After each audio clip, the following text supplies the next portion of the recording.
آیت نمبر 7۔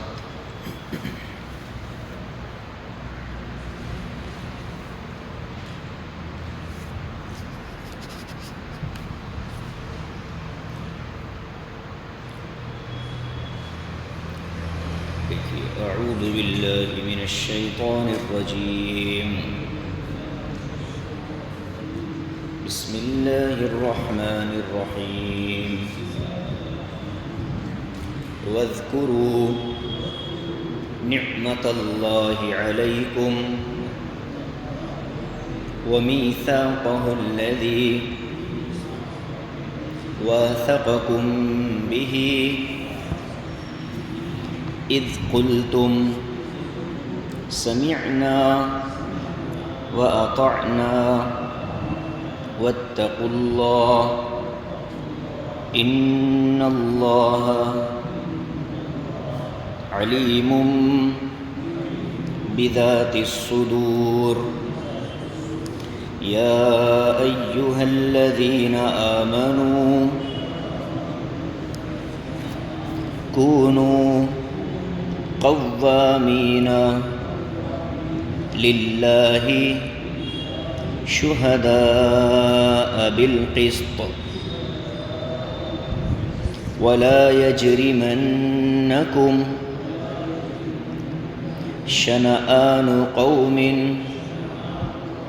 علی الا تعدلوا اعدلوا هو اقرب للتقوى واتقوا الله ان الله خبير بما تعملون۔ وعد الله الذين آمنوا وعملوا الصالحات لهم مغفرة وأجر عظيم، والذين كفروا وكذبوا بآياتنا أولئك أصحاب الجحيم۔ يا أيها الذين آمنوا اذكروا نعمت اللہ علیکم اذ ہم قوم ان یبسطوا الیکم ایدیہم فکف ایدیہم عنکم واتقوا اللہ وعلی اللہ فلیتوکل المؤمنون۔ صدق اللہ العظیم۔ واذکروا نعمت اللہ علیکم، اور یاد کرو اللہ کی اس نعمت کو جو اس نے تم پر کی ہے، ومیثاقہ الذی واثقکم بہ، اور اس عہد کو جو اللہ نے تم سے باندھ لیا ہے۔ اذ قلتم سمعنا واطعنا، جب کہ تم نے کہہ دیا کہ ہم نے سن بھی لیا اور ہم اطاعت بھی کریں گے۔ واتقوا اللہ، اللہ سے ڈرو، ان اللہ علیم بذات الصدور، بے شک اللہ تبارک و تعالی سینوں کی باتوں کو، دل کی باتوں کو جاننے والا ہے۔ یا ایھا الذین آمنوا، اے ایمان والو، کونوا قوامین للہ، اللہ کے لیے پابند بن جاؤ، شہداء بالقسط، اللہ کے لیے انصاف کے ساتھ گواہی دینے والے بنو۔ ولا یجرمنکم شنآن قوم، تمہیں نہ آمادہ کرے کسی قوم کی دشمنی، علی الا تعدلوا، اس بات پر کہ تم ناانصافی کرو، اعدلوا، تم انصاف کرو، هو اقرب للتقوی، یہ تقوی کے زیادہ قریب ہے۔ واتقوا اللہ، اللہ سے ڈرو، ان اللہ خبیر بما تعملون، بے شک اللہ تبارک و تعالی تمہارے اعمال سے خوب باخبر ہے۔ وعد اللہ الذین آمنوا وعملوا الصالحات، اللہ تعالیٰ نے ایمان والوں سے اور نیک عمل کرنے والوں سے وعدہ کیا ہے، لہم مغفرۃ، ان کے لیے مغفرت ہے، واجر عظیم، اور بہت بڑا اجر ہے۔ والذین کفروا، اور جنہوں نے کفر کیا، وکذبوا بآیاتنا، ہماری آیتوں کا انکار کیا، اولئک اصحاب الجحیم، یہی لوگ جہنم والے ہیں۔ یا ایھا الذین آمنوا اذکروا نعمت اللہ علیکم، اے ایمان والو اللہ کی اس نعمت کو یاد کرو، اذ ہم قوم، جب کہ ایک قوم نے ارادہ کر لیا تھا، ان یبسطوا الیکم، کہ وہ تم پر دست درازی کرے، حملہ کرے، فکف ایدیہم عنکم، تو اللہ تعالیٰ نے ان کے ہاتھوں کو تم سے روک لیا۔ واتقوا اللہ، اللہ سے ڈرو، وعلی اللہ فلیتوکل المؤمنون، اور ایمان والوں کو اللہ ہی پر توکل کرنا چاہیے۔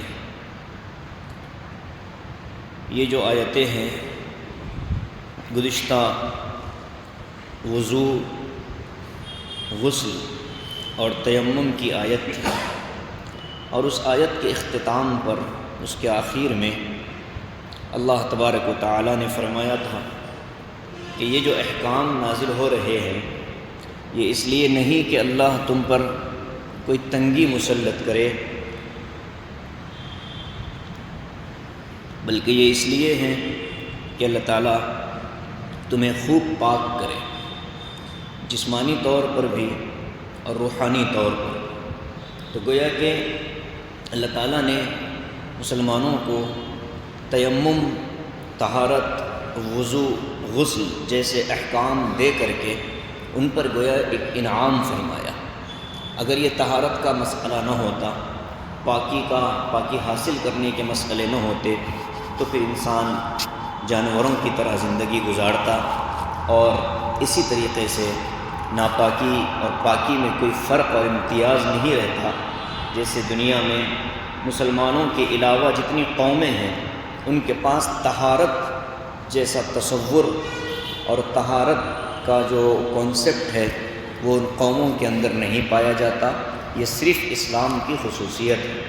آگے اللہ فرماتے ہیں کہ دیکھو یہ جو کچھ بھی اللہ نے تم پر انعامات نازل فرمائے ان کو یاد رکھو، وَاذْكُرُوا نِعْمَةَ اللَّهِ عَلَيْكُمْ، یہ جو اللہ کے انعامات ہیں ان میں سب سے بڑا انعام وہ اسلام ہے، سب سے بڑی دولت وہ ایمان ہے۔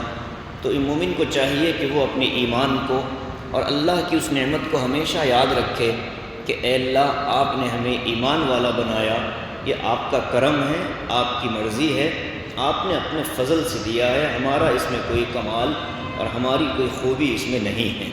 پہلی بات تو یہ، لیکن صرف اتنا کہہ دینے سے آدمی شکر ادا کرنے والا نہیں بنتا، بلکہ شکر کی تکمیل جو ہوتی ہے وہ اقرار کے ساتھ اطاعت جب ہوگی تب شکر کی تکمیل ہوگی۔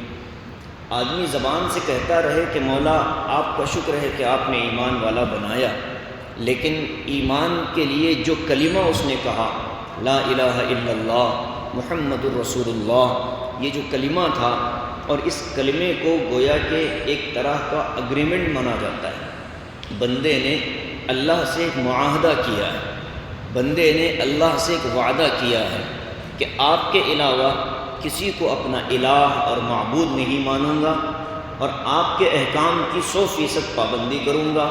محمد الرسول اللہ یہ عنوان ہے، یہ ایک اگریمنٹ ہے کہ نبی آخر الزماں صلی اللہ علیہ وسلم میرے لیے نمونہ اور آئیڈیل ہیں، اور انہی کے طریقے میں میری کامیابی چھپی ہوئی ہے۔ تو یہ گویا کہ بندے نے اللہ سے معاہدہ کر لیا۔ اللہ فرماتے ہیں کہ اس معاہدے کو بھی یاد کرو جو تم نے ایمان لاتے ہوئے کیا تھا۔ وہ معاہدہ لا الہ الا اللہ محمد الرسول اللہ ہے۔ واثقکم بہ، اللہ نے یہ معاہدہ تم پر مضبوط باندھ دیا ہے۔ تم نے اپنی طرف سے کہا کہ مولا ہم ایمان لے آئے، اللہ نے قبول کر لیا تمہارے ایمان کو، اب تمہاری ذمہ داری یہ ہے کہ جو وعدے اللہ سے کیے ہو اس وعدے پر جمے رہنا۔ ایک تو یہ مطلب۔ دوسرا مطلب مفسرین فرماتے ہیں کہ حضرت آدم علیہ السلام کی جب پیدائش کا اللہ نے ارادہ فرمایا، ان کے پتلے کو ظاہر فرمایا تو ان کی پشت پر دست قدرت پھیرا، تو اس سے قیامت تک آنے والی تمام ذریت، ان کی نسل، ان کی اولاد چونٹیوں کی شکل میں اللہ کے سامنے آ گئی۔ اللہ تبارک و تعالیٰ نے ان سے پوچھا تھا الست بربکم، کیا میں تمہارا رب نہیں ہوں؟ تو سارے لوگوں نے کہا تھا، دنیا میں جتنے انسان ہیں، آدم کی اولاد جتنی ہیں، چاہے جس مذہب سے اس کا تعلق ہو، سب نے کہا تھا بلا، اے اللہ آپ ہی ہمارے رب ہیں۔ تو وہ جو پہلا اقرار اللہ نے بندوں سے لیا، اس اقرار کو بھی یاد کرو تاکہ تم مومن بن جاؤ۔ یہ اللہ تبارک و تعالیٰ نے اپنا اقرار یاد کروایا۔ اذ قلتم سمعنا واطعنا، جبکہ تم نے کہا تھا کہ ہم نے سن بھی لیا، مان بھی لیا۔ کب ہوا یہ؟ حضور صلی اللہ علیہ وسلم جب صحابہ سے بیعت فرماتے تھے، ایمان کی بیعت، اللہ کے رسول اپنا ہاتھ آگے فرمائے میں کلمہ پڑھنا چاہتا ہوں، ایمان میں داخل ہونا چاہتا ہوں، تو اس وقت یہ ہوتا تھا کہ بایعنا علی رسول اللہ صلی اللہ علیہ وسلم علی السمع والطاعہ، کہ ہم نے حضور کے ہاتھ پر جو بیعت کی وہ سننے پر بھی کی، یعنی حضور کی طرف سے جو احکام آئیں گے ہم ان کو سنیں گے اور ان احکام کی پر عمل کریں گے، اطاعت کریں گے۔ تو یہ بھی تو بندے نے گویا کہ لا الہ الا اللہ کہہ کر یہ اقرار کیا ہے کہ ہم سنیں گے اور عمل کریں گے۔ تو پہلی ذمہ داری ہے کہ احکام الہیہ کا سننا، اللہ کے احکام کو سنے بندہ، سن کر پھر اس پر عمل کرے۔ تو ایک تو عمل کے لیے علم ضروری ہے، سنے گا نہیں، جانے گا نہیں تو عمل ناقص رہ جائے گا، معاملات بگڑ جائیں گے کہ نماز کیسے پڑھنا ہے اسے سننا پڑے گا، کسی جانکار سے سیکھنا پڑے گا۔ تو یہ پہلا حکم تھا اطاعت میں سننے کا، اور دوسرا عمل کرنے کا۔ اللہ یاد دلاتے ہیں کہ یہ احکام پہ عمل کا جو تم نے معاہدہ کیا، اس معاہدے پر جمے رہنا، اس کو یاد رکھو۔ واتقوا اللہ، اللہ کی نافرمانی سے ڈرو۔ ان اللہ علیم بذات الصدور، بے شک اللہ تبارک و تعالی دلوں کے بھید جانتا ہے۔ یہاں منافقین کو الگ کر دیا گیا۔ اللہ کے پاس عمل وہ قبول ہوتا ہے جو ایمان اور اخلاص کے ساتھ پیش ہوتا ہے، ریاکاری اور منافقت کے ساتھ جو عمل ہوتا ہے وہ مردود ہو جاتا ہے۔ تو اللہ فرماتے ہیں کہ میں خوب جانتا ہوں، اگرچہ کہ دنیا والوں کو تم دھوکہ دے دو، لیکن علیم بذات الصدور میری ذات ہے، میں جانتا ہوں کہ کس کے دل میں کیا نیت ہے اور کس کے اخلاص کا کیا درجہ ہے۔ یہ پہلی آیت سے متعلق گفتگو تھی۔ دوسری آیت ہے یا ایھا الذین آمنوا کونوا قوامین للہ شہداء بالقسط، اے ایمان والو اللہ کے لیے پابند بن جاؤ، شریعت کے احکام پر عمل کرتے ہوئے پابندی کے ساتھ عمل کرنے والے بن جاؤ۔ شہداء بالقسط، گواہی جب دو تو انصاف کے ساتھ گواہی۔ یہ جو گواہی اور انصاف کے ساتھ گواہی دینے کا جو مضمون پچھلے صورت کے اندر بھی ہم پڑھ کر آئے ہیں، سورہ نساء کی آیت نمبر 135 میں یہی مضمون الفاظ کے تھوڑی سی تبدیلی کے ساتھ آیا تھا۔ یا ایھا الذین آمنوا کونوا قوامین بالقسط شہداء للہ، وہاں الفاظ ایسے تھے، اور یہاں یا ایھا الذین آمنوا کونوا قوامین للہ شہداء بالقسط۔ الفاظ کے تھوڑے سے الٹ پھیر سے، دو الگ الگ محل ہیں آیتوں کے، الگ الگ معانی۔ وہاں یہ فرمایا گیا تھا وَلَوْ عَلَىٰ أَنفُسِكُمْ أَوِ الْوَالِدَيْنِ وَالْأَقْرَبِينَ، گواہی چاہے اپنے خلاف دینا پڑے، چاہے اپنے رشتہ داروں کے خلاف دینا پڑے، چاہے اپنے والدین کے خلاف دینا پڑے، انصاف کی طرف تم کو رہنا چاہیے، چاہے مقابلے میں اپنی ذات ہی کیوں نہ ہو، والدین ہی کیوں نہ ہو، رشتہ دار ہی کیوں نہ ہو۔ ناانصافی کی جو وجہ ہے دنیا میں وہ صرف دو ہے۔ جہاں بھی ناانصافی ہوتی ہے دو وجہ سے ہوتی ہے، یا تو محبت کی وجہ سے ہوتی ہے یا نفرت کی وجہ سے ہوتی ہے۔ عدل کو قائم رکھنے کے لیے انسان کو دونوں سے ہٹ کر کے منصف مزاج بن کر فیصلہ کرنا پڑتا ہے۔ اسی لیے شریعت میں بھائی کی گواہی بھائی کے لیے نہیں مانی جاتی، معاملات کے اندر، حدود کے اندر۔ نکاح میں تو چلے گی لیکن حدود کے اندر نہیں مانی جائے گی۔ باپ کی گواہی بیٹے کے لیے نہیں مانی جائے گی، بیٹے کی گواہی باپ کے لیے نہیں مانی جائے گی۔ وجہ محبت میں آ کر کہیں گواہی دینے والے انصاف کا دامن نہ چھوڑ دیں۔ جب ایک مقدمہ آیا تھا ایک یہودی کا اور حضرت علی رضی اللہ تعالی عنہ کا، تو حضرت علی رضی اللہ تعالی بلکہ حضرت عمر رضی اللہ عنہ کا، تو حضرت عمر رضی اللہ تعالی عنہ کی طرف سے عبداللہ ابن عمر نے گواہی دینی چاہی، تو کہہ دیا تھا قاضی نے کہ آپ بیٹے ہیں، آپ کی گواہی نہیں مانی جائے گی۔ تو انصاف کے ساتھ گواہی دینا یہ اتنا اہم حکم ہے کہ دو الگ الگ پہلوؤں کو اللہ تعالیٰ نے دو الگ الگ صورتوں میں نازل فرمایا۔ سورہ نساء میں فرمایا کہ محبت کی وجہ سے ناانصافی مت کرنا، یہاں فرمایا نفرت کی وجہ سے ناانصافی مت کرنا۔ ناانصافی کی صرف دو وجوہ ہوتی ہیں، یا تو آدمی محبت میں ناانصافی کرتا ہے یا نفرت میں ناانصافی کرتا ہے۔ عورت کو اسی لیے قاضی نہیں بنایا جاتا، فیصلہ کرنے کی صلاحیت اللہ نے نہیں رکھی ہے، مشورہ دینے کی صلاحیت ضرور رکھی ہے، رائے دینے کی صلاحیت ضرور رکھی ہے، لیکن فیصلہ کرنے کی صلاحیت نہیں رکھی، کیونکہ عورت ذات جذباتیت میں مرد سے آگے ہوتی ہے۔ جذبات میں کہیں غلط فیصلہ کر دے، اور وہ گھر آج بھی تباہ ہوتے ہیں جہاں عورتوں کا راج چلتا، حکم چلتا ہے۔ اگرچہ سماج میں کتنے ہی تن تناتے پھرے مرد، لیکن جس گھر میں عورت کے فیصلے پر مرد آمنا صدقنا کہیں یا سمعنا و اطعنا کہیں، تو پھر اس گھر کے اندر تو تباہی اور بربادی طے۔ عورت سے مشورہ لیا جائے گا، ان کو اپنے فیصلوں میں شریک رکھا جائے گا، لیکن آخری قول اور آخری فیصلہ مرد کا ہوگا۔ اللہ کے نبی صلی اللہ علیہ وسلم نے عملی طور پر اس چیز پر عمل کر کے صحابہ کو بتلایا۔ بعض فیصلے عورتوں کے بڑے نقصان دہ ثابت ہوتے ہیں، خاص طور سے عائلی اور خاندانی معاملات میں، رشتوں کے معاملات میں یہ ضد اور عناد یا پھر محبت اور حد سے زیادہ محبت کی وجہ سے ناانصافی کا پہلو آتا ہے سامنے۔ اللہ فرماتے ہیں کہ اللہ کے لیے پابند بن جاؤ اور انصاف کے ساتھ فیصلہ کرنے والے بن جاؤ، انصاف کا دامن ہاتھ سے نہ چھوٹے۔ وَلَا يَجْرِمَنَّكُمْ شَنَآنُ قَوْمٍ عَلَىٰ أَلَّا تَعْدِلُوا، تمہیں آمادہ نہ کرے کسی قوم کی دشمنی اس بات پر کہ تم ناانصافی کرو۔ قوم کی دشمنی ناانصافی پر آمادہ نہ کرے، یہاں نفرت کو سبب بنایا گیا ہے کہ ناانصافی عام طور پر عداوت اور نفرت اور دشمنی کی وجہ سے ہوتی ہے۔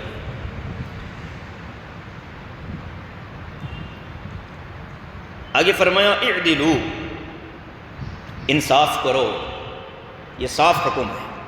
عدل قائم کرو اپنی زندگی میں بھی، احکام میں بھی، معاملات میں بھی، عقائد میں بھی۔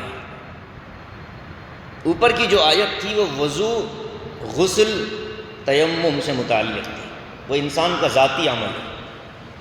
وضو اپنے لیے کرے گا، ناقص ہوگا اس کا اپنا نقصان ہوگا، اس کی عبادت میں خلل ہوگا۔ یہاں جو آ رہا ہے یہ معاملات کی آیت ہے، معاشرت کی آیت ہے۔ یہاں اپنے ساتھ بندے بھی جڑے ہوئے ہیں۔ عدل انسان کہاں کرے گا؟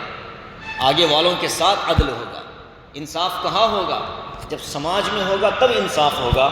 تو یہ آیت جو ہے ذاتی زندگی سے اٹھ کر کے معاشرتی اور اجتماعی زندگی کی آیت ہے۔ فرمایا اعدلوا، انصاف کرو، هو اقرب للتقوی، یہ انصاف اور عدل تقوی کے زیادہ قریب ہے۔ تو عدل و انصاف متقیوں کی علامت ہے۔ کوئی کتنا ہی متقی نظر آئے لیکن زندگی میں انصاف نہ ہو، عدل نہ ہو، تو اس کو متقی نہیں کہا جا سکتا، بلکہ تقوی کے قریب بھی اس کو نہیں مانا جائے گا۔ تقوی کے قریب انصاف اور عدل کرنا ہے۔ واتقوا اللہ، یہاں پھر اللہ نے یاد دلایا نافرمانی کرتے ہوئے اللہ سے ڈرو۔ ان اللہ خبیر بما تعملون، اللہ تبارک و تعالی تمہارے اعمال کو خوب جاننے والے ہیں، خوب خبر رکھنے والے ہیں۔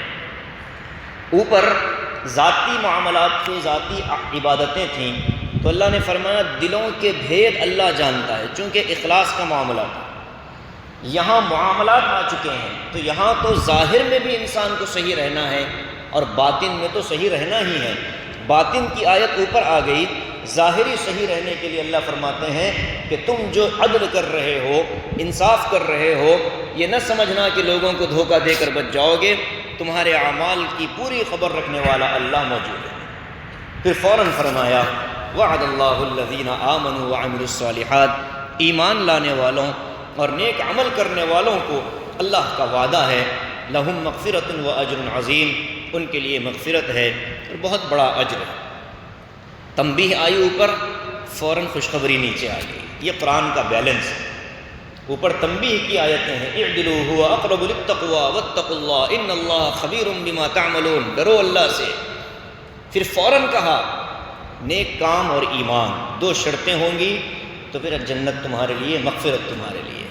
یہاں گنہگاروں کے لیے فرمایا گیا کہ ایمان تو ہو لیکن عمل صالح نہ ہو تو پھر ویسے لوگوں کو بھی آخرت میں ایک حد تک سزا بھگتا کر آخری اعتبار سے ان کو جنت میں داخل کیا جائے گا، لیکن اول وہلہ کا مطلب مرتے ہی جنت ملے گی، جنت کے معاملات شروع ہو جائیں گے، اس کے لیے ایمان اور عمل صالح۔ میں نے کسی موقع پر کہا بھی تھا کہ عمل صالح سے مراد انسان کی وہ پوری زندگی جو اس کی ظاہری اعمال سے جڑی ہوئی ہے وہ تقوی پر آ جائے، یہی عمل صالح ہے۔ بعض محققین مفسرین فرماتے ہیں عمل صالح وہ عمل ہوتا ہے جو اللہ کے دربار میں قبول ہو جاتا ہے۔ ہر نیک عمل صالح نہیں ہوگا، بلکہ صرف وہی عمل صالح ہوگا جو اللہ کے دربار میں قبول ہوگا، اور اللہ کے دربار میں قبول ہونے کے لیے ایمان پہلی شرط ہے، اخلاص دوسری شرط ہے۔ تو یہ دو چیزیں انسان میں ہو، چھوٹا سا بھی عمل ہوگا اللہ قبول کرے گا، وعدے ہیں اللہ کے۔ والذین کفروا وکذبوا، فوراً پھر کافروں کا انجام بتلایا کہ جو کافر ہیں اور ہماری آیتوں کا انکار کرنے والے ہیں، اولئک اصحاب الجحیم، یہ وہ لوگ ہیں جو جہنم والے ہیں۔ جحیم جہنم کا ایک نام ہے، بہت خطرناک آگ کی جگہ ہے، اللہ ہم سب کی اس سے حفاظت فرمائے۔ آگے ایک اور نعمت اللہ یاد دلاتے ہیں۔ اوپر ایمان کی نعمت تھی جس کا فائدہ آخرت میں ہوگا، نیچے دنیاوی نعمت کا اللہ تذکرہ فرماتے ہیں۔ بہت مشہور واقعہ ہے، اللہ کے رسول صلی اللہ علیہ وسلم ایک سفر سے آ رہے تھے، صحابہ بھی آپ کے ساتھ تھے، آپ نے ایک جگہ پڑاؤ ڈالا، قیام فرمایا، تو وہاں آپ کو نیند کی کیفیت طاری ہوئی۔ ایک اعرابی نے، ایک دشمن نے اللہ کے نبی صلی اللہ علیہ وسلم کی خود تلواریں مبارک لے کر حضور کے سرہانے پہنچ گیا تھا، بخاری مسلم میں واقعہ موجود ہے، سرہانے پہنچ گیا تھا اور جا کر پوچھا تھا کہ اب مجھ سے آپ کو کون بچائے گا۔ ایک دشمن نے حضور سے پوچھا تھا، حضور جب آرام فرما رہے تھے، کہ کون مجھ سے آپ کو بچائے گا؟ اللہ کے رسول نے مکمل اطمینان کے ساتھ جواب دیا، اللہ بچائے گا، اللہ عز و جل بچائے گا۔ اس نے دوسری مرتبہ پوچھا تو حضور نے دوسری دفعہ بھی یہی جواب دیا۔ تیسری مرتبہ اس نے پوچھا، حضور نے تینوں دفعہ یہی جواب دیا، تو اس کے جسم پر لرزہ طاری ہو گیا اور ہاتھ سے تلوار چھوٹ پڑی۔ تو اب اللہ کے رسول صلی اللہ علیہ وسلم کھڑے ہوئے اور آپ نے اس کو پکڑ کر صحابہ کو جمع فرمایا اور کہا کہ دیکھو اس طرح کا اس نے مجھ پر حملہ کیا تھا، لیکن اس سوال کا میں نے یہ جواب دیا۔ صحابہ نے بدلہ لینا چاہا، لیکن اللہ کے نبی صلی اللہ علیہ وسلم نے اس کو بدلہ نہیں لینے دیا، چھوڑ دیا۔ ایک واقعہ، ایک مدینے میں یہودی سردار تھا، کعب ابن اشرف نام کا، بڑا کم بخت، آج بھی اس کا قلعہ موجود ہے۔ یہودیوں نے ابھی پچھلے کچھ سالوں میں شاہ عبداللہ کے زمانے میں حکومت سعودیہ سے اس قلعے کی قیمت کا مطالبہ کیا کہ ہمارے ایک سردار کا قلعہ مدینے کے قریب موجود ہے، اور وہ جگہ چونکہ آپ لوگوں نے اپنے ملک میں لے رکھی ہے، ہمیں اس کی قیمت دی جائے۔ کئی کروڑوں ڈالر میں ان لوگوں نے مطالبہ کیا، اور ان چھوٹے یہودیوں سے کوئی بعید بھی نہیں کہ وہ کچھ نہ کچھ دے ہی دیں۔ تو وہ کعب ابن اشرف جو تھا کمبخت یہودیوں کا سردار، اس نے حضور صلی اللہ علیہ وسلم کے قتل کا منصوبہ بنایا۔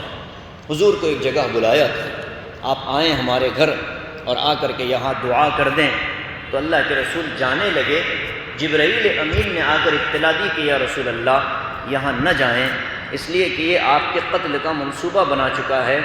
آپ کو جب وہاں بیٹھیں گے آپ بات چیت کے لیے، تو دیوار کے پیچھے سے بہت بڑا چٹان اور پتھر آپ پر لڑکانے کا ان لوگوں نے منصوبہ بنا رکھا ہے، آپ نہ جائیں۔ اللہ کے نبی وحی کی وجہ سے رک گئے۔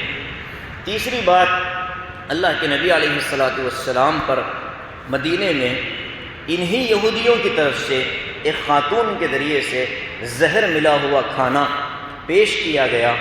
اللہ کے رسول نے ایک لقمہ اٹھا بھی لیا تھا، جبرائیل نے فوراً آ کر کہا کہ یا رسول اللہ یہ غذا مسموم ہے، اس میں زہر ملا ہوا ہے۔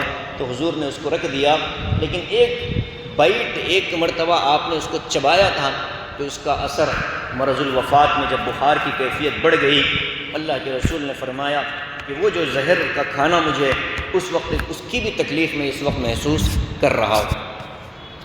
ایک واقعہ یہ تو مدینے سے متعلق ہے۔ مکہ مکرمہ کے اندر جب اسلام کا ابتدائی زمانہ تھا تو مکے والوں نے کتنے منصوبے بنائے مسلمانوں کو ختم کرنے، حضور پاک صلی اللہ علیہ وسلم کے قتل کے منصوبے، دار الندوہ جو ان کا پارلیمنٹ تھا جہاں بیٹھ کر حضور کے خلاف سازشیں کیا کرتے تھے، یہ تمام چیزوں کو سامنے رکھ کر مسلمانوں کو سمجھایا جا رہا ہے۔ یا ایھا الذین آمنوا اذکروا نعمت اللہ علیکم، اے ایمان والو اللہ کی اس نعمت کو یاد کرو، اذ ہم قوم ان یبسطوا الیکم، جب ایک قوم نے تم پر حملہ کرنے کا فیصلہ کر لیا۔ جو واقعات میں نے ذکر کیے اس کو ذہن میں رکھیں۔ فکف ایدیہم عنکم، اللہ تعالیٰ نے ان کے ہاتھوں کو تم سے روک لیا۔ ظاہر ہے کہ کون تھا جو ان ساری چیزوں سے مسلمانوں کی حفاظت کرنے والا تھا؟ اللہ ہی تھا۔ پھر آگے فرماتے ہیں واتقوا اللہ، تقوی اختیار کرو۔ 3 آیتوں میں اللہ تعالیٰ نے تقوی کا حکم دیا۔ مفسرین فرماتے ہیں کہ آج بھی اللہ تبارک و تعالیٰ اپنی پوری اسی طاقت کے ساتھ موجود ہے۔ تقوی والے مسلمان آج بھی آ جائیں، ان یبسطوا الیکم، کفار مکہ کے جیسا، یہود مدینہ کی طرح اگر مسلمانوں پر حملہ کرنے کے منصوبے بنے، فکف ایدیہم عنکم، تو اللہ تعالیٰ آج بھی ان کے ہاتھوں کو مسلمانوں کے گریبانوں تک پہنچنے سے روک دے گا۔ شرط یہ ہے کہ مومن تقوی والا بن جائے، وعلی اللہ فلیتوکل المؤمنون، اور ایمان والوں کو توکل اور بھروسہ اللہ کی ذات پر کرنا چاہیے۔ یہ 2 صفتیں اگر مسلمانوں میں آج بھی پیدا ہو جائیں کہ ایک تو ان کے اندر تقوی ہو، تقوی کے جو میں نے مطالب بتلائے تھے، تقوی کا سب سے اعلیٰ درجہ وہ یہ ہے کہ آدمی کفر سے ایمان میں آئے۔ تقوی کا دوسرا درجہ آدمی ایک صغیرہ کبیرہ گناہوں کو چھوڑ کر اطاعت پر آ جائے، اور تقوی کا جو سب سے اعلیٰ درجہ ہے وہ یہ ہے کہ انسان تنہائی میں بھی اللہ سے ڈرنے والا بن جائے۔ بعض علماء نے لکھا، عارفین نے لکھا، انسان کی اپنی آخرت کا فیصلہ انسان خود کر سکتا ہے۔ وہ کیسے؟ فرمایا کہ تنہا جب رہتے ہو تو اپنے دل کی کیفیت دیکھ لو، اگر دل گناہ کی طرف آ رہا ہے تو تم گناہ گار ہو، اور اگر دل فرما برداری اور اطاعت کی طرف آ رہا ہے تو تم فرما بردار ہو۔ دل ہی انسان کا فیصلہ کر دیتا ہے۔ تو اپنی تنہائیوں کی ہم کو حفاظت کرنا ہے۔ کوئی نہیں ہوتا لیکن ایک ذات ضرور ہوتی ہے جو دیکھ رہی ہے۔ اب بندے نے وہاں گناہ کر لیا تو ظاہر ہے کہ اللہ کا بھی خوف اس کے دل میں نہیں ہے، اور بندے نے اٹھ کر کے اللہ کی اطاعت اور فرما برداری کر لی، ذکر کر لیا، 2 رکعت نماز ہی پڑھ لی، مانگ لیا، دعا ہی مانگ لی، تو اللہ بھی خوش ہوگا کہ مخلوق کی آنکھیں بند ہیں لیکن میرا بندہ محض میری رضامندی اور میری محبت میں اٹھ کر مانگ رہا ہے، دعائیں کر رہا ہے، اطاعت میں لگا ہے، میں اپنے بندے سے وہ خاص چیزیں دینے کے لیے راضی ہوں جو اس نے مانگی بھی نہیں تھی۔ اسی لیے تہجد کو بہت خاص نمازوں کا درجہ ملا ہے۔ فرائض اللہ تبارک و تعالیٰ نے دن کے اوقات میں رکھے، لیکن تہجد اللہ نے رات کے وقت میں رکھی۔ فرائض جماعت سے پڑھی جاتی ہیں، تہجد انفرادی پڑھی جاتی ہے۔ فرائض میں لوگ ایک دوسرے کو دیکھ سکتے ہیں، لیکن تہجد میں کوئی کسی کو نہیں دیکھتا، بندہ اور اللہ ہوتا ہے۔ اسی لیے تہجد کے وقت میں اذان نہیں ہوتی، بس بندے کے دل کی اذان سے بندہ اٹھ جاتا ہے، میرے اللہ نے مجھے اٹھایا، میرے اللہ نے مجھے بلایا، مجھے بیدار ہونا ہے۔ مؤذن کی آواز پر بندہ نہیں اٹھ رہا، بلکہ دل کی آواز پر اٹھ رہا۔ تو یہ تنہائی میں جب بندہ نیکی کرے گا تو اس کو اپنی آخرت کے بارے میں فیصلہ ہوگا، اطمینان ہوگا کہ تنہائی میری خبر ہے، میں دنیا میں تنہائی جیسے گزاروں گا، میری قبر کی تنہائی کا وہ فیصلہ ہوگا۔ تنہائیوں میں بھی اللہ سے لو لگانے کی ہم کو کوشش کرنا ہے۔ تقوی پیدا کرنا آسان ہے، تقوی پر جمے رہنا مشکل ہے۔ آدمی دل میں بیٹھے بیٹھے یہی طے کر لے، اے اللہ میں دل سے اب تک کے تمام گناہوں سے معافی مانگتا ہوں، توبہ کرتا ہوں، ایک لمحے میں سارے گناہ معاف ہو گئے۔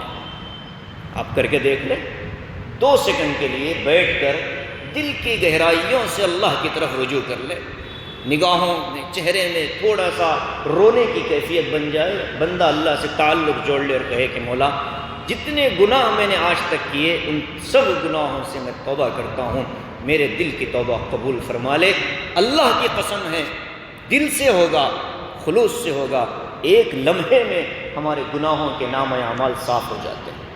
یہ آسان تھا، لیکن یہاں سے جانے کے بعد جو اگلی زندگی ہے اس کو تقوی پر جمانا یہ آسان نہیں ہے۔ دنیا بلاتی رہے گی گناہوں کی طرف، دنیا آواز دیتی رہے گی، اسباب آتے رہیں گے، ذرائع سامنے آتے رہیں گے، اب پھر انسان کے تقوی کا امتحان ہوگا۔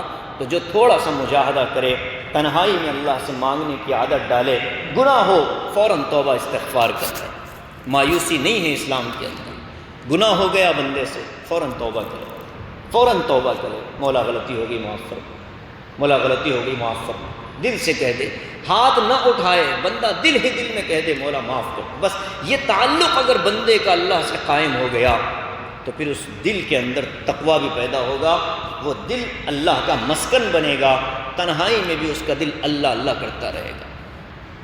تو یہ تقوی اختیار کرنے کی ہم کو فکر کرنی ہے، اور ظاہری اعمال کو بھی سدھارنا ہے، اور ظاہری اعمال کا سارا دار و مدار نیتوں پر اور خلوص اخلاص پر ہے۔ تو ہر عمل کو کرنے سے پہلے جائزہ لے لے اپنے دل کا کہ میرا دل اس وقت کس کیفیت میں ہے، لوگوں کی واہ واہ، لوگوں کی تعریف ملے گی، یا یہ ہے کہ لوگوں کی طرف سے کوئی رسپانس نہیں آئے گا، لیکن جس کے لیے کر رہا ہوں وہ تو مجھے ضرور نوازے گا۔ کبھی ہوتا ہے کہ درس کے لیے آپ بھی آ گئے، ساتھی نظر نہیں آ رہے، تو ایک قسم کی بے چینی پیدا ہوتی ہے کہ یہ کیا بات، کوئی نہیں ہے، لیکن فوراً ہمیں فیصلہ کرنا ہے کہ نہیں مولا تیرے لیے ہم کریں، کوئی آئے گا نہ آئے گا، کرنا تیرے لیے۔ تو پھر بندے کی طرف توجہ نہیں ہوگی، کام اللہ کے لیے ہوتا رہے گا۔ یہی معاملہ ہر عبادت کے اندر جوڑ لیا ہے، تو پھر انشاءاللہ تقوی والی زندگی آسان ہوگی۔ استغفار کی کثرت آدمی کو کرتے رہنا ہے۔ حضرت تھانوی نور اللہ مرقدہ نے لکھا ہے کہ متقی رہنا اتنا ہی آسان ہے جتنا کہ باوضو رہنا ہے۔ بڑے لوگوں کی بڑی باتیں، کتنا آسان کر دیا حضرت نے۔ فرمایا کہ باوضو رہنے میں کتنی تکلیف ہوتی ہے، کتنی مشقت لگتی ہے، متقی رہنے میں اتنی ہی مشقت ہے۔ جیسے باوضو رہنے والا شخص وضو کے ختم ہوتے ہی وضو بنانے کی فکر کرتا ہے، بنا لیتا ہے، ایسے ہی متقی گناہ ہوتے ہی توبہ کر لیتا ہے۔ متقی کا مطلب یہ نہیں ہے کہ وہ گناہ بالکل نہ کرے، نہیں، دنیا میں ایسا کوئی متقی انبیاء کے علاوہ پیدا ہوا ہی نہیں کہ جو گناہ نہ کرے۔ خیر البنی کلکم، اللہ کے رسول نے فرمایا کل بنی آدم خطاؤن وخیر الخطائین التوابون۔ فرمایا کہ ہر انسان گناہوں کا پتلا ہے، لیکن بہترین گنہگار وہ ہے جو توبہ کرنے والا ہے۔ کتنی ہمت افزائی ہے بھئی، اللہ کی صفت مغفرت جو ہے یہ نیکوں کے لیے ہے کہ گنہگاروں کے لیے؟ ظاہر ہے کہ گنہگاروں کے، گناہ جو کرے گا وہی تو معافی مانگے گا۔ تو اللہ کی جو صفت عفو ہے، کریم ہے، رحیم ہے، غفور ہے، شکور ہے، تواب ہے، یہ سب کیوں ہیں؟ گنہگاروں کے لیے۔ کہ جو بندہ گناہ گار ہوگا، توبہ کرے گا، اللہ اس کو نوازے گا۔ تو آسان ہے تقویٰ اختیار کرنا، تھوڑی دقت ہوگی، جیسے وضو سردی کے موسم میں ٹوٹے بناتے ہوئے طبیعت میں تھوڑی سی ہچکچاہٹ ہوتی ہے، ایسے ہی گناہ کے فوراً بعد توبہ کرتے ہوئے بھی ہچکچاہٹ ہوتی ہے۔ لیکن ایک حدیث اللہ کے رسول صلی اللہ علیہ وسلم کی ہمیں ہمت دلاتی ہے، وہ یہ ہے کہ انسان جب کوئی نیکی کا کام کرنا چاہتا ہے، نیک کام کرنا چاہتا ہے، تو اس کے چاہنا شروع کرتے ہی اس کے نام اعمال میں اس نیکی کا ثواب لکھنا شروع ہو جاتا ہے۔ جیسے آپ نے ارادہ کیا کہ آج ہم درس میں بیٹھیں گے، آپ کے ارادے پر آپ کا اجر شروع ہو چکا ہے۔ کسی وجہ سے درس میں نہ آ سکے، معقول وجہ سے، لیکن ارادہ آنے کا پورا تھا، شریک نہ ہو سکے، تو ایسے بندوں کو بھی شریک ہونے والوں کا اجر دے دیتا ہے۔ دوسری طرف گناہ بندہ کر گزرتا ہے، گناہ اس سے ہو جاتا ہے، اللہ تبارک و تعالیٰ نے جو دو فرشتے رکھے ہیں کرامن کاتبین، جو لکھنے والے ہیں، تو جو گناہ لکھنے والا فرشتہ ہوتا ہے وہ جب گناہ لکھنا چاہتا ہے تو نیکی والا فرشتہ اس کو روکتا ہے کہ رکو، تمہیں پتہ نہیں کہ اس بندے نے گناہ تو کیا ہے، لیکن اللہ تبارک و تعالیٰ نے ہمیں حکم یہ دیا کہ نیکی کو ارادے پر لکھ دیا جائے، گناہ کو انتظار کے بعد درج کیا جائے۔ کتنا انتظار ہوتا ہے؟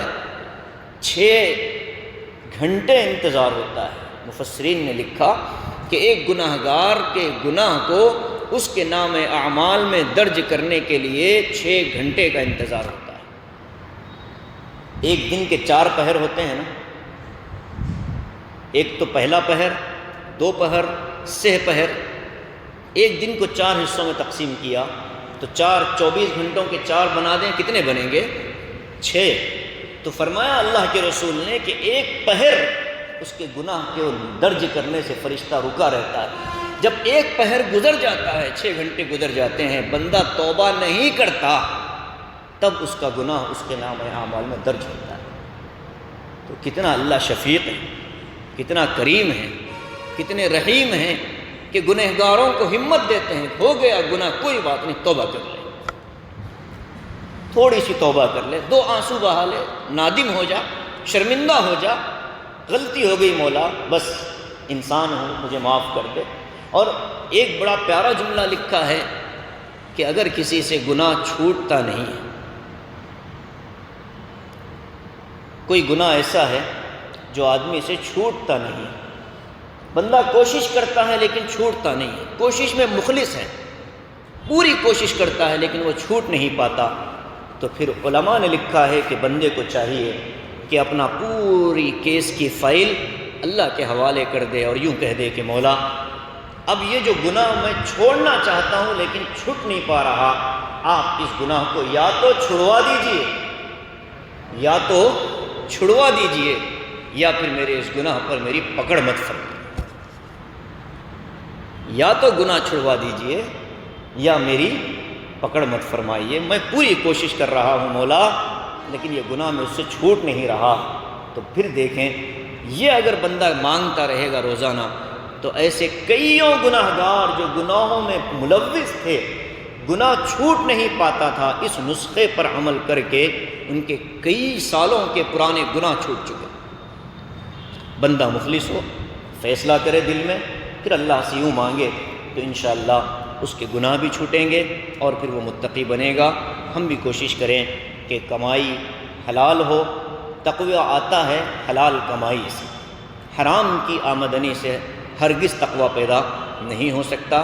اللہ تعالی ہم سب کو متقی پرہیزگاروں کی فہرست میں شامل فرما لے، اور جنت کے جو وعدے، مغفرت کے اور اجر عظیم کے جو وعدے اپنے کتاب مقدس میں اللہ نے فرمائے، اللہ ہم سب کو ان سے بہرور فرمائے اور ان سے مستفید فرمائے۔ ہمارا نام بھی ان خوش نصیب لوگوں میں اللہ شامل فرما لے جن پر آخرت میں اس کا انعام اور اکرام ہوگا۔ دنیا کی رسوائیوں سے بھی اللہ ہماری حفاظت فرمائے، آخرت کی رسوائیوں سے بھی اللہ ہم سب کی حفاظت فرمائے۔ آمین وآخر دعوانا ان الحمد للہ رب العالمین۔ اگلی آیت میں ایک اور وعدے اور میثاق کا تذکرہ ہے۔ الحمدللہ رب العالمین، الحمدللہ رب العالمین، الحمدللہ رب العالمین، الرحمن الرحیم، مالک یوم الدین، ایاک نعبد و ایاک نستعین، اهدنا الصراط المستقیم، صراط الذین انعمت علیہم من النبیین والصدیقین والشہداء والصالحین وحسن اولئک رفیقا۔ ربنا ظلمنا انفسنا وإن لم تغفر لنا وترحمنا لنكونن من الخاسرين۔ اللهم ارحمنا بترك المعاصي، اللهم ارحمنا بترك المعاصي، اللهم ارحمنا بترك المعاصي يا ارحم الراحمين۔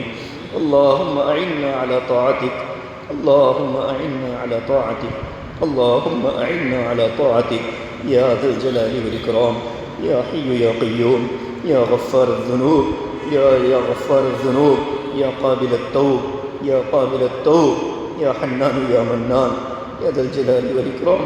اے اللہ ہم سب گنہگار ہیں، خطا کار ہیں، گناہ چھوٹتے نہیں ہیں۔ اے اللہ کوشش کرنے کے باوجود مولا گناہوں سے بچ نہیں پاتے۔ اے اللہ ہم کمزور ہیں، اللہ ہم کمزور ہیں، نفس کے آگے ہار جاتے ہیں، شیطان کے آگے شکست کھاتے ہیں۔ اے اللہ آپ طاقت والے ہیں، آپ ہم سب کو امتحان کے طور پر آپ نے دنیا میں بھیجا۔ اے اللہ ہمیں اس امتحان میں کامیاب فرمائیے۔ اے اللہ نفس و شیطان کے حملوں سے ہماری حفاظت فرمائیے۔ اے اللہ گناہ کو چھوڑنے میں ہماری مدد فرمائیے، گناہوں سے بچنے پر ہماری مدد فرمائیے۔ اے اللہ جو گناہ اے اللہ بار بار توبہ کے باوجود ہوتے جا رہے ہیں، اے اللہ ان پر ہماری پکڑ مت فرمائیے، اے اللہ ان پر ہماری پکڑ مت فرمائیے، ہمیں اپنی توبہ پر استقامت نصیب فرمائیے۔ اے اللہ ہم سب سچے دل سے توبہ کرتے ہیں۔ اے اللہ بالغ ہونے سے لے کر آج تک جتنے بھی چھوٹے بڑے گناہ ہم نے کیے ہیں، مولا کریم ان سب گناہوں کو معاف فرما دیجیے۔ آپ معاف کرنے والے ہیں، ہم محتاج ہیں، آپ کی معافی سے ہمارا بیڑا پار ہو جائے گا۔ اے اللہ آپ کی بخشش اور کرم سے ہماری دنیا اور آخرت سنور جائے گی۔ اے اللہ آپ کی شان میں کوئی کمی نہیں ہوگی۔ اے اللہ آپ معاف کر کے خوش ہوتے ہیں، ہم سب کو معاف فرما دیجیے، ہمارے گناہوں کو معاف فرما دیجیے، ہمارے گناہوں کو معاف فرما دیجیے۔ اے اللہ اطاعت اور فرما برداری کی زندگی نصیب فرمائیے، تقوی شعاری نصیب فرمائیے، آپ سے ڈرنا اور آپ کا خوف نصیب فرمائیے۔ اے اللہ خشیت کی دولت سے مالا مال فرمائیے، متقین کی فہرست میں شامل فرمائیے۔ دنیا میں بھی آپ کی رضامندی اور آخرت میں بھی آپ کی رضامندی اور مغفرت کا اعلان ہمارے لیے فرما دیجیے۔ اے اللہ قرآن کریم کی برکت سے ہماری زندگیوں میں نورانیت پیدا فرمائیے۔ اے اللہ راحتوں کا اعلان فرمائیے۔ اے اللہ سکون اور طمانینت نصیب فرمائیے۔ اے اللہ حاضرین آپ کے پاک کلام کی محبت میں جمع ہو رہے ہیں، اے اللہ ان کے جمع ہونے کو قبول فرمائیے، ان کے بیٹھنے کو قبول فرمائیے۔ اے اللہ ان کی جذبے کو قبول فرمائیے، ان کی نسلوں میں قرآن کریم کے پڑھنے پڑھانے والوں کو پیدا فرمائیے، ان کے گھروں میں حفاظ اور علماء کو پیدا فرمائیے۔ اے اللہ ہمارے شہر میں جہاں جہاں درس قرآن کے حلقے لگ رہے ہیں، مولا کرنے والوں کو ہمت نصیب فرمائیے، بیٹھنے والوں کو قبول فرمائیے، اخلاص کی دولت سے مالا مال فرمائیے۔ پورے مساجد میں قرآن کریم کے حلقوں کو زندہ فرمائیے، آپ کے پاک کلام کے سننے سنانے کا موقع اے اللہ زندگی کی آخری سانس تک نصیب فرمائیے۔ اے اللہ ہم سب کو اپنی مرضیات پر چلائیے، نامرضیات سے بچائیے، بیماروں کو شفا عطا فرمائیے، مرحومین کی مغفرت فرمائیے۔ اے اللہ بہت سے حضرات بیمار ہیں، اسپتالوں میں پڑے ہیں، اے اللہ دعاؤں کی درخواستیں آ رہی ہیں، اے اللہ ہم ان کے نام تک ہمیں یاد نہیں رہے، اے اللہ آپ ہر چیز کے جاننے والے ہیں، ہمارے سب بیماروں کو شفا عطا فرمائیے، ہمارے سب مرحومین کی مغفرت فرمائیے۔ اے اللہ امت میں جو لڑکے لڑکیاں بن بیاہی ہیں اپنے فضل و کرم سے بہترین رشتوں کا انتظام فرمائیے، جن کے رشتے مقدر ہو چکے ہیں نکاح آسان فرمائیے، جن کے نکاح ہو چکے ہیں اے اللہ اولاد صالح کی دولت سے مالا مال فرمائیے، جن کی اولاد ہے ماں باپ کی آنکھوں کی ٹھنڈک بنائیے، فرما بردار بنائیے، اطاعت گزار بنائیے۔ اے اللہ جن کے والدین حیات ہیں ان کی عمروں میں برکت عطا فرمائیے، ان کے سائے کو صحت اور عافیت کے ساتھ دراز فرمائیے۔ اے اللہ جن کے والدین آپ کے پاس ہیں ان کی مغفرت فرمائیے، درجات کو بلند فرمائیے، سیئات کو حسنات سے مبدل فرمائیے، قبروں کو نور سے منور فرمائیے، اعلیٰ علیین میں جگہ عطا فرمائیے۔ اے اللہ ہمارے نیک اعمال کا ثواب ان سب کی ارواح کو پہنچائیے، ہمارے پڑھنے پڑھانے کا ثواب ان سب کی ارواح کو پہنچائیے، آخرت میں ان کے لیے ہمیں ذخیرہ بنائیے۔ اے اللہ، جن لوگوں نے دعاؤں کی درخواست کی ہے یا لکھا ہے یا ان کا ہم پر کوئی حق ہے، ہمارا ان پر کوئی حق ہے، اے اللہ ہم سب کی دعاؤں میں ان کو شامل فرمائیے، ان کی دعاؤں میں ہمیں شامل فرمائیے، ان کی تمام جائز ضروریات کو تکفل فرمائیے۔ اے کریم پروردگار، ہم سب کی دعاؤں کو اپنے فضل و کرم سے قبول فرما لیجئے۔ ربنا تقبل منا انک انت السمیع العلیم، تب علینا انک انت التواب الرحیم۔ صلی وسلم وبارک علی سیدنا محمد وعلی آلہ واصحابہ اجمعین، والحمد للہ رب العالمین۔